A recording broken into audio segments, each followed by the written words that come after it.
हज़रत अबू ज़र रज़ियल्लाहु अन्हु फरमाई چې واري نبی اکرم صلی الله علیه وسلم د جمی په موسم کې بهر تشریف راوړو او پانی د اونو غرزیدلې. نبی علیه السلام د یوې اونې څانګه ونیوله، د هغې پاڼې نورې هم وغورځېدې. نبی صلی الله علیه وسلم وفرمایل: اے ابو ذره، مسلمان بنده کله چې په اخلاص سره د الله تعالی د پاره مونږ کوي نو ګناهونه ترې داسې غورځېږي لکه څنګه چې دا پاڼې د دې اونې نه غورځېږي. د جمی په موسم کې د اونو پاڼې دومره ډېرې غورځېږي چې په بعضو اونو یوه پاڼه هم نه پاتې کیږي.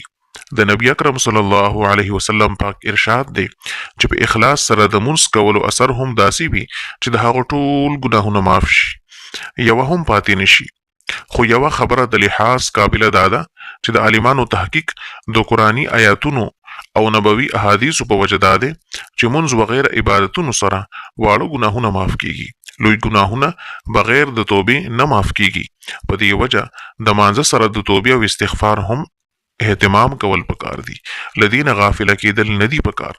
که الله جل شانه په خپل فضل و کرم سره د چالوی ګناهونه معاف کړي نو هم معاف. که ستاسو دا ویډیو خوښه شوه نو مهرباني وکړئ خپل وروڼو بایګانو سره یې شریکه کړئ او د ښکلو ویډیوګانو د احادیثو او د واقعاتو دپاره زموږ دا پیج یا چینل دا سبسکرایب کړئ. شکریہ.